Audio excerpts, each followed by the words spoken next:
Hey everybody, it's Lou.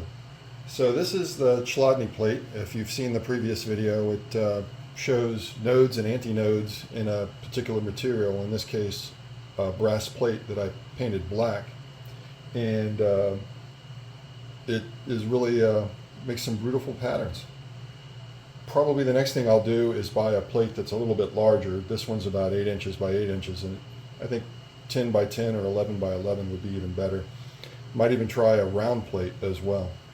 I bought this plate off of Amazon and painted it and drilled a hole in it.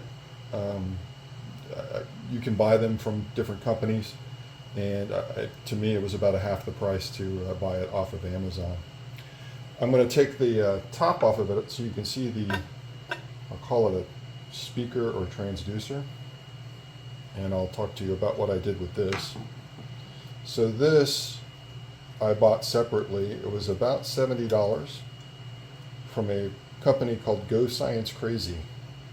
It's very much like other ones that I saw that came with kits, and it's essentially a speaker with a post mounted in the center. Now, the way it comes to you, and probably because of the way the post is mounted, it comes with just a hole, and you've got to get some sort of insert, or like those Christmas trees that you put in a car. I didn't like that. I didn't think it was a good attachment. So I actually drilled out the center and then tapped it for a number 12 24 threads per inch screw. And that way I could screw it onto the plate and get a better attachment. This has been a great little, I guess they call it a vibration generator. It's been absolutely fantastic. When it's being stored and you're transporting it, you can push this tab over and it sends a pawl in there and locks this post so it doesn't damage the speaker underneath. You'll notice I have some chips here. It needs to be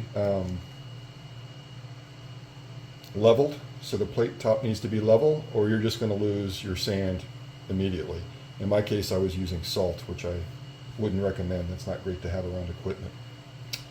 The next thing I have is this little stereo amplifier, and I'll have links to all of this in the description from my Amazon affiliate page.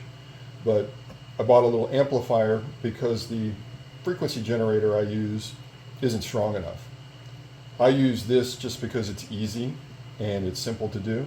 You honestly can get applications on your phone that you could use and run into the amp through this aux port. It doesn't need to be a super powerful amp.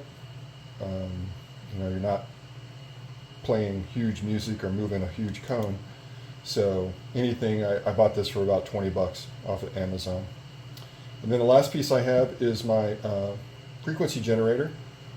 A lot of people just use applications like FreakGen. I like this because I have several things that I demonstrate. Non-Newtonian fluid in a speaker, the Kuntz tube to show sound waves. Once again, it's nodes and antinodes, just like on the Chladni plate. So for me, it's much more convenient just to carry this around than to try to pull out my phone and get it set up for each of the individual machines. So that's it. I think all in, I probably have about 140, 160, about 20 for that. So about $180 to build this out. You can get kits very close to that price, but I already had a lot of this stuff for other applications, so it was cheaper for me to build it myself, and it was kind of fun doing it. So that's it. That's how I made my Chladni plate. Thanks everybody. Bye.